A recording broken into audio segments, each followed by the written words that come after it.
Ser podcast. El Larguero, con Manu Carreño. Yo he dedicado media vida a subir 8000. Lo que pasa es que a mí ahora la gente me ve así tan campechana, con esta voz tosca. Le dices a alguien el currículum y el historial que tengo yo en el Himalaya y me miran de arriba abajo, y no se lo creen, ¿no? Y dice, ¿este qué coño va a subir este? Pues sí, he subido y he subido mucho. Y he disfrutado mucho y he pasado momentos muy tristes, muy malos, muy difíciles. Es la 1 de la mañana, estamos con Juanito Oyarzábal, protagonista de este documental de Juanito Oyarzábal, alpinista, que en la presentación ha estado Sebas Álvaro, su hijo Javier Álvaro, director del documental José Antonio Ponseti, y también Claudia López, que ha estado en esa presentación. Te hago solo una, Juanito, ahora hablamos y nos contáis un montón de cosas. Qué bonito se ve el tráiler del documental, pero qué mal lo has pasado, ¿no? Bueno, también lo he pasado bien. Claro, no todo es sufrimiento, ¿no? Entonces el tráiler evidentemente da otra visión de lo que realmente es el Himalaya, ¿no? Así que bueno, efectivamente ha habido momentos muy duros, muy críticos, muy difíciles y bueno, afortunadamente los hemos ido solventando. Si dieses marcha atrás, ¿volverías a hacer lo mismo? Sin duda. Exactamente igual. Exactamente igual. Bueno, te ahorrarías un par de cosas. No seas mentirosillo. Habría que matizar. Hay un K2 que no haríamos, probablemente. Por ejemplo, vale. me hubiera librado de la amputación de los 10 dedos de los pies, algunas embolias de pulmón, algunas situaciones, tristes también. De algún compañero, ¿no? De unos cuantos. Pero es que la vida no se elige, compañero. Claro. Todos los que estamos en esta mesa, incluido a la chica más joven, sabe que la vida viene entera y es una moneda con cara y cruz. Dices, ¿te gustaría quedarte con la cara? Pues cojonudo, claro, todo el mundo ¿dónde hay que diría, firmar? Claro. Pero esas oportunidades no se te dan. Y a toro pasado resulta que somos la suma de las alegrías, de las tristezas y de los errores que cometimos. ¿Fue un error ir al K2 en el 2004? No. Sí. No. Pero me engañó ese mamón que hay ahí. Claro. O sea, para ti fue un error y para ti no fue un error. Ahora me lo contáis. Claudia, vaya presentación, ¿no? Claudia López. Vaya presentación, porque la verdad que empiezas viendo el documental, ¿no? Pensando un poco, y lo decíamos entre Ponseti y yo en bajito, de qué loco. Y acabas el documental entendiendo el amor que tiene por la montaña. Entonces es algo bastante curioso en el que se puede ver toda su trayectoria, momentos muy duros, pero también momentos de mucha euforia cuando llegan a la cima, ¿no? de todos los 8000 que se ha hecho, que como ha dicho antes son muchos, 26. Son imágenes que empiezas a verlo y ni pestañeas, ¿no? A mí tengo al autor ahí y sé que castigó a Sebas sin que pudiera ver el trabajo hecho hasta el final, y Sebas me decía el otro día, yo habría hecho no sé qué, y yo lo he visto hoy, lo he visto desde mis ojos de muchos años en esto y me ha encantado. La verdad es que me he disfrutado muchísimo el docu, me ha parecido tremendo. Yo a Juanito, pues lo decía antes, lo conozco probablemente desde los 90, que empecé a hablar con él, yo en mi trocito de periodista y él en calidad de ser un auténtico crack. Estamos hablando que tienes probablemente sentado a tu lado al Messi o al Cristiano de la montaña, ¿no? Lo tenemos claro. Igual ahí fuera alguno no lo sabe, pero todavía no lo sabe y debería saberlo. Y de unas generaciones, que eso lo hablábamos con Sebas, probablemente de las generaciones más brillantes que hemos tenido de montañeros en toda la historia de este país, y que han palmado, pero no te puedo ni contar, porque él decía cerca de los que yo conozco, 33 me decías en estos 30 años. Sí. Es que por ser aventureros han pasado gente, probablemente más de 50 montañeros que no están, que se han ido, que se han quedado en la montaña. Entonces, Juanito, en medio de todo esto, era una luz a lo bestia. Este tío ha hecho los 14 cuando los 14 8 no los había hecho nada. Pero este señor que tengo al lado... Bueno, sin oxígeno creo que solo ha habido 3. Fue el tercero en la historia. El tercero que lo hizo, ¿no? El tercero, claro, que que repitió... Antes de que lo hiciera él, solo había habido 2. Correcto, eso es. Pero repitió el Everest, el K2, es que tuvo 26 montañas de 8.000 metros sin utilizar botellas de oxígeno. Sí, sí. Pero ¿por qué? Fíjate, alguien con tanta experiencia como tú y Juanito Oyarzábal, y ahora vamos con Javier que nos cuenta un poco los intríngulis de este documental, pero qué claro tienes tú, tío de la montaña como tú, que el K2 fue un error y Juanito te ha dicho no fue un error. Porque supongo que él lo ve de la segunda. Yo al filo estuvo 4 veces en el K2. Subimos por la vertiente norte y por la vertiente sur. En las otras 2 pasamos de 8.300 metros. Entonces, la estadística del K2, antes de ir, ya sabíamos, ¿no? Intentar subir al K2 tiene muchas posibilidades de morir. Pero entonces, si llegabas a la cumbre en aquellos años, 1 de cada 9 no bajaba al campo base. Es decir, nosotros sabíamos a qué jugábamos.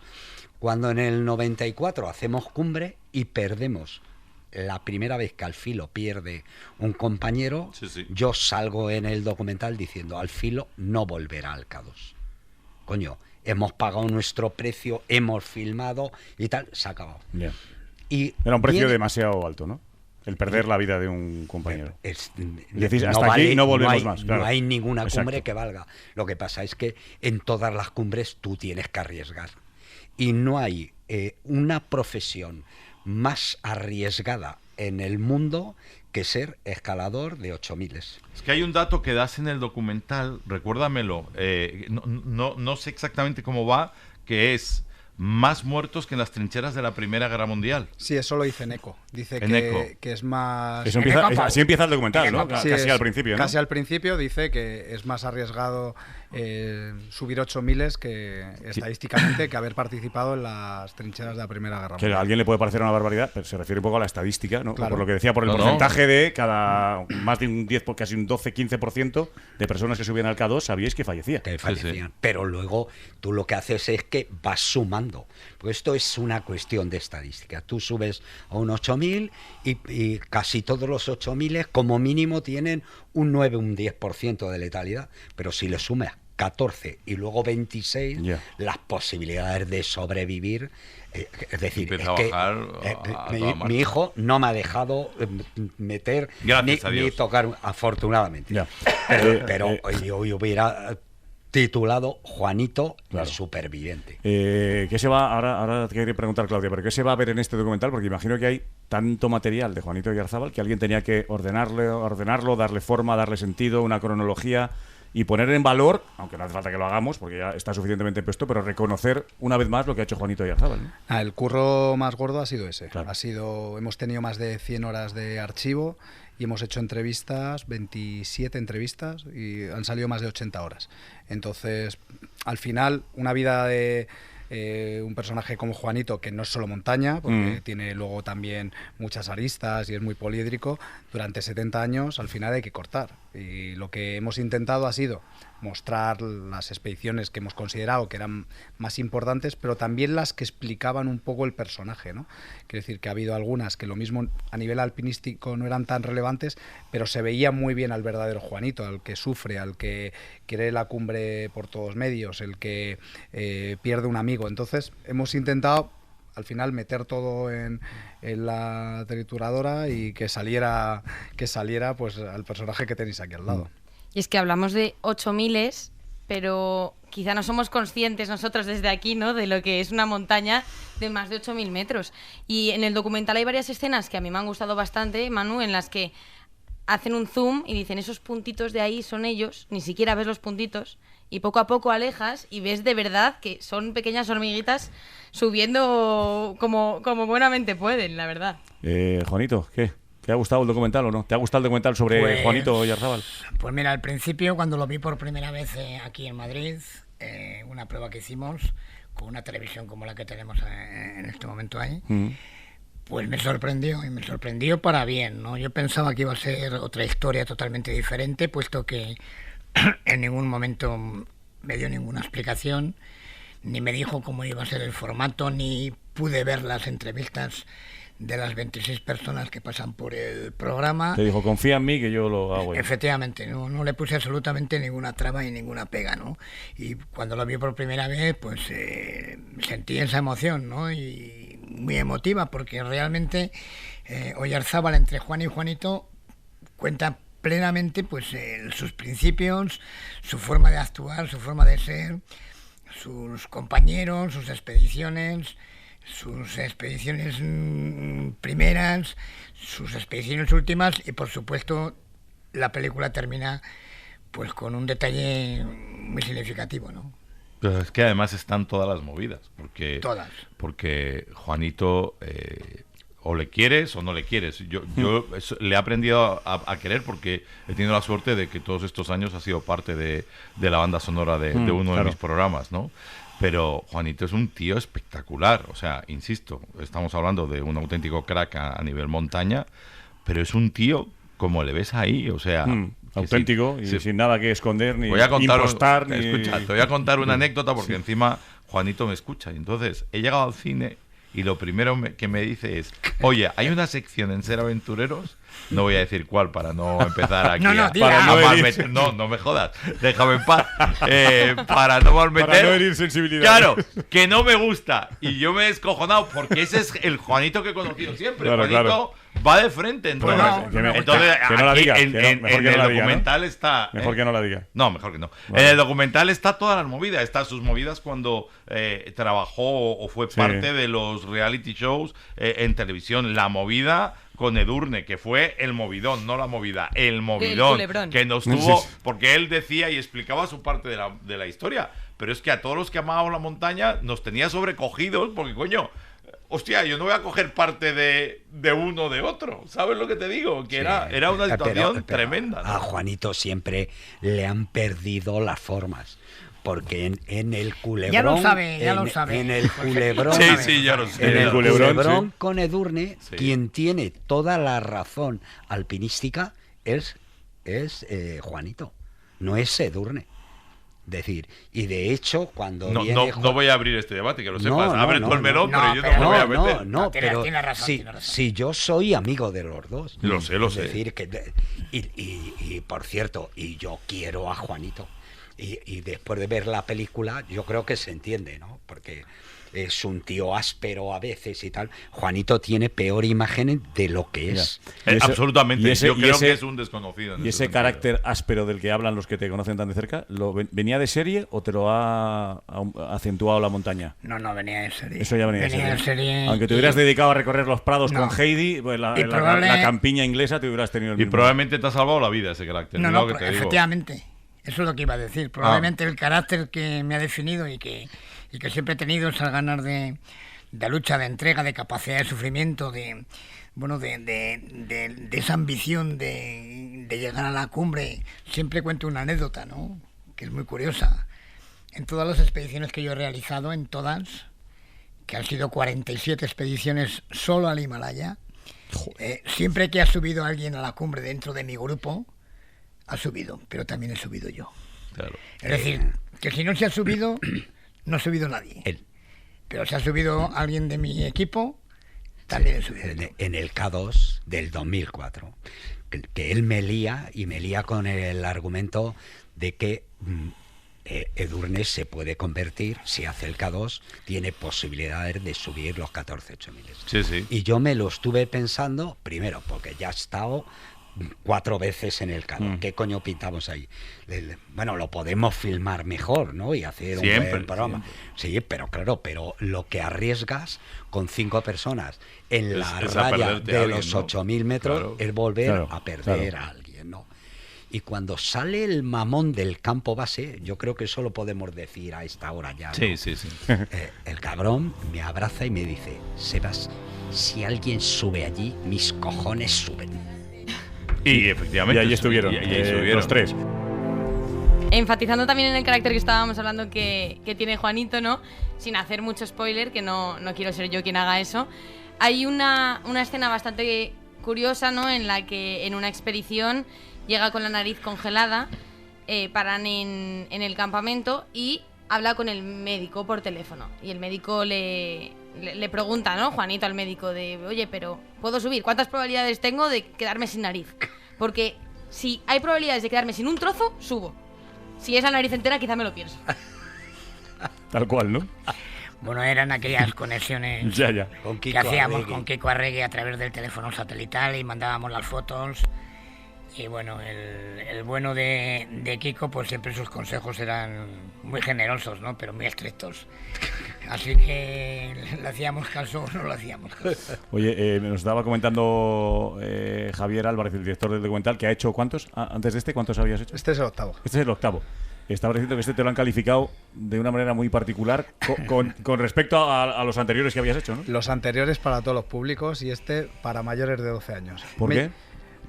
Porque es Te un puedes bocazas. imaginar. Porque es un bocazas aquí. Porque habla siempre de usted y muy, No, y muy Fonsetti, que educado. tú también eres otro No te metas ¿Por qué? conmigo ¿Por que qué? yo no digo nada. ¿Por qué la calificación de para mayores de 12 años este documental? Lenguaje soez. Lenguaje soez y las imágenes de archivo de antes de los años 90 con alcohol y tabaco. Hoy me he llevado... O sea, tenéis una opción que era poner un pitido de estos Sí, cada 3 segundos, ¿no? claro, Me ca- pero- pi, sí, ¿verdad? Pi, y entonces sería incómodo. En hora 50 ya te digo que cabían unos cuantos. Me he llevado hoy tengo 2 niños pequeños de 17 años y me hacía ilusión que vinieran hoy a estreno. Y estaba viendo el documental con el mayor y me ha mirado y me dice, papá, dicen muchas palabrotas, hablan muy mal esta gente. Pero es que era Y el otro pequeño, mundo. Y el pequeño que te ha dicho. Que es muy triste que muere mucha gente. Ya. Claro. Pero fíjate la realidad, lo que contábamos, ¿no? La montaña de los 80 todavía más o menos, pero en los 90 eso fue... No, pero el 80, de la década del 80 al 93, 94 es la etapa dorada del alpinismo español, porque yo ya es la tercera vez que lo veo, ¿no?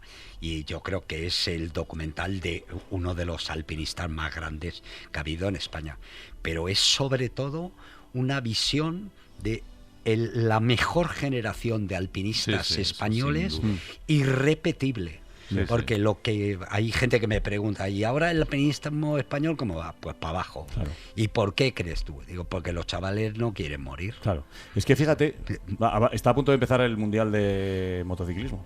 Sí. O el Mundial de Fórmula 1, donde los pilotos se juegan la vida a 300 kilómetros por hora, en una moto o en un coche. ¿Cuántos pilotos españoles han muerto en los últimos... No, en la historia? ¿Cuántos pilotos han muerto? ¿Cuántos pilotos han muerto? Ya no te digo En españoles. general, ya. Sin embargo, estás hablando aquí con Sebas, con Juanito y con Javier, y en un documental donde se resumen 3 décadas de montaña, ¿se han quedado cuántos? 30. ¿Os imagináis que estuviésemos No, hablando que han 30. muerto? Más, No, sí. Bueno, digo de los Yo cercanos a vosotros. Claro, 30, exactamente. Yo Pero entonces, 33. ¿Os yo imagináis que hablásemos de la 33 Fórmula amigos 1 o del Mundial de Motociclismo diciendo han muerto 40, 50 pilotos? Diríamos, ¿Tú pero sabes bueno, la frase de que yo que hay en las conferencias, hay muchas veces que empiezo diciéndolo, ¿no? Digo, Ernest Hemingway en su tiempo dijo, solo hay 3 deportes que merecen la pena: el automovilismo, las corridas de toros y el alpinismo. Bueno, han pasado 50 o casi un siglo. ¿Cuántos toreros mueren? Muy pocos. ¿Por qué? Porque hay quirófanos Claro, sí, y sí, hay totalmente. antibióticos. Pilotos, igual. ¿Cuántos Pilotos, sí, pilotos No. mueren? Quiero decir que Sin es embargo- arriesgado, sin lugar a duda. Pero el alpinismo... Y la entonces- montaña Pero- mira, la y montaña... además no- gente, no perdona, te lo Ponce, y dirá gente muy Juanito, preparada. la- Gente preparadísima. Bueno, no son, pero porque es que- no son aficionados. pero escucha, que te lo diga Juanito, es que cuando te pones ahí enfrente a un 8000 y miras para arriba, dices... Y para abajo. Madre del amor divino que hay que subir ahí. Que te lo Bueno, cuente este chiquillo. Que, Por que- cierto, os he oído muchas veces que la mayoría de fallecimientos se producen bajando, ¿no? Sí, es que bajando es- Sí, el fenómeno que ocurre es lo lógico, ¿no? Cuando llegas a una cumbre llegas cansado, agotado, deshidratado, sin reflejos, con la euforia esa Ya. de haber Lo hecho he conseguido, cumbre. ¿no? Pero ahora hay que Claro, bajar. Y te olvidas de lo más importante, ¿no? Llegar al campo base, porque una cumbre no termina en la propia cumbre. Termina cuando has llegado al campamento base y ahí es cuando tienes que disfrutar de tus compañeros, de la cumbre, de todo en general. Y ahora en el día a día haces montaña, vas a la montaña. Ahora en el día a día estoy un poco despistado. Pero bueno, sí, voy mucho a la montaña. Evidentemente el mundo de los 8000 ya lo dejé y ahora me dedico pues a guiar en montaña. Yo soy guía profesional UIAGM y bueno, pues lógicamente ya no estoy en condiciones Ya. como antes, ¿no? Pero Y cuando sí. te ves en esas imágenes, en ese documental, ¿sientes Siento ganas todavía de sí, querer sí. volver? Siento mucha nostalgia, siento mucha necesidad Siento tristeza y como lo digo en el documental, ¿no, Fonsetti? Sí. Me falta una parte de mi vida, pero que soy consciente de que esos tiempos ya no van a volver y por lo tanto ahora tengo que quedarme pues con lo que he hecho, con lo que he subido, con mis compañeros, con los reconocimientos que he llegado a tener y con mi familia. Y luego hay una cosa que en el documental se toca así, porque realmente les afecta menos, pero verás tú, me van a saltar como leones todos. Ellos fueron protagonistas del comienzo de lo que se ha llamado las expediciones comerciales, en donde tú por tener pasta te pegan un Sherpa adelante, y te suben y tal, y eso hoy en día se han cargado la montaña. Eso sí. Se han cargado la montaña. Afortunadamente nosotros no. Nuestra generación, afortunadamente... ¿Visteis el nacimiento de eso o no? Justo. Sí. Justo Salisteis corriendo cuando empezaban estos. Pero y no volvimos. Bajasteis y ya no volvisteis a subir. Es que no, bueno, es que hay que reinventar el alpinismo ahora. Claro, mismo. ha cambiado tanto. O sea, los partes meteorológicos, las condiciones del terreno, la información, el equipo. No tiene nada que ver hacer 8000ismo ahora con lo que hacíamos en los años 80, los años 90. Nada que ver, absolutamente ahora, nada. El que quiera, la exposición, el que todo. quiera puede hacerlo. También. Lo que pasa es que el grado de exposición y de riesgo que supone eso hace que se ha llevado el alpinismo al límite. Y no es como en un partido de fútbol o en un récord de atletismo que dice, voy a batir el récord del maratón. Bueno, no lo he conseguido. Aquí no. Aquí el no conseguirlo es que te has quedado en el monte. De verdad que tenemos que hacer un día un larguero solo para hablar con Sebas Álvaro, con Juanito Yarzábal, con Ponseti. Escucha.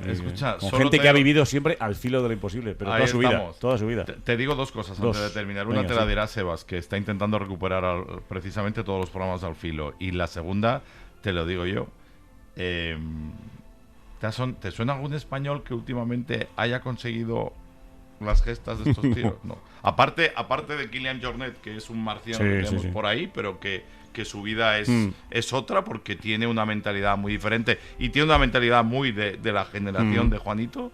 No hay nadie, tío. No, pero Kilian tiene la capacidad. Pero lo que tiene que hacer es ir y hacerlo. Y hacerlo, claro. Javier, ¿dónde se puede ver el documental? A partir de hoy en los cines, que se ha estrenado. Sí, tenemos la próxima semana aquí en los cines Golem de Madrid y lo mismo en alguna otra provincia. Y luego a partir de marzo en Euskal Televista y a partir de abril en Televisión Española, que han colaborado y además el archivo que hemos podido usar ha sido una maravilla. Os recomiendo, lo digo siempre, en estas últimas semanas, por casualidad yo creo, se han estrenado varias cosas en torno a la montaña y no hay nada como verlas en cine, en pantalla grande, totalmente. Y ver Sonido, y tener la sensación que ha tenido Claudia ahí dentro, de mirar y ver esas imágenes de las montañas y de lo pequeñitos que se veían. ¿Habéis pasado frío viendo el documental? No me lo he pasado bien. La verdad que un lo he poco disfrutado a veces. mucho. Juanito, eres un grande. Me lo he pasado muy bien. Vente más a menudo. Bueno, me cuesta, pero vendré. Ya lo sé.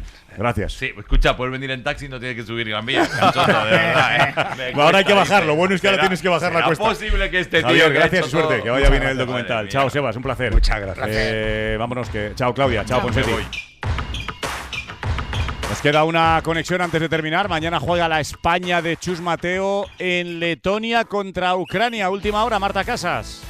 Hola Manu, buenas noches. La tercera parada en el camino hacia el Mundial de Qatar. Hoy han pisado el pabellón en donde van a jugar y en donde los ucranianos juegan como los locales desde la invasión rusa. La mente puesta en ese partido, la selección ucraniana con jugadores conocidos más que de sobra en la ACB, como por ejemplo Artem Pustovoy. Se van a jugar las dos selecciones el primer puesto del grupo, 12 elegidos por Chus Mateo. Se han quedado fuera, son los descartes Pep Busquets, el de Girona, y también Lluís Costa, el de Granada. Y la principal novedad, volveremos a ver vestirse con la camiseta de la selección española Pierre Oriola, el que fuera campeón del mundo en China en 2019. Se ganaron ya los dos primeros partidos, ante Dinamarca y ante Georgia, por lo que hacerlo también mañana a las 2 de la tarde aquí en Riga y el lunes en Oviedo también contra Ucrania dejaría muy allanado ya el camino hacia la siguiente fase de clasificación para la selección española de Chus Mateo. Pues nada, mañana pendientes de lo que haga España. Hasta luego, Marta. Chao, Manu, un abrazo. La 1:27, venga, que echamos el cierre. Y lo hacemos con Mauro Jiménez. Por fin ha venido alguien con cierto criterio a leer las portadas de la prensa después de meses, de años, diría yo. Mauro, ¿qué dicen los periódicos mañana en las portadas? ¿Qué tal, Manu? Pues Hola. el AS titula su portada con Mbappé busca soluciones. El francés descarta cualquier opción quirúrgica en la rodilla pensando en el Mundial. Mientras en Marca hablan de capitán Valverde, el uruguayo ha recuperado su mejor nivel tras dejar la posición de lateral. Luego, en el mundo deportivo, juntos podemos remontar unas declaraciones de Hansi Flick, que cumplirá mañana su partido 100 de Blaugrana. Y en el Sport, de John Cao con esa lesión del neerlandés que estará de baja alrededor de un mes. ¿Has estado bien estos meses? Sí, muy bien. Nosotros- la verdad que muy bien. Nosotros también. Te echaremos de menos. Joder, muchas gracias, Manu. Vuelve pronto. Igualmente. Vuelve pronto. Mauro Jiménez, que ha sido un crack todo este tiempo trabajando aquí con nosotros, con la redacción de deportes de la SER. La 1:28 viene Mara Torres y el Faro. Hoy teléfono. Hasta mañana. Chao. Para no perderte ningún episodio, síguenos en la aplicación o la web de la SER, Podium Podcast o tu plataforma de audio favorita.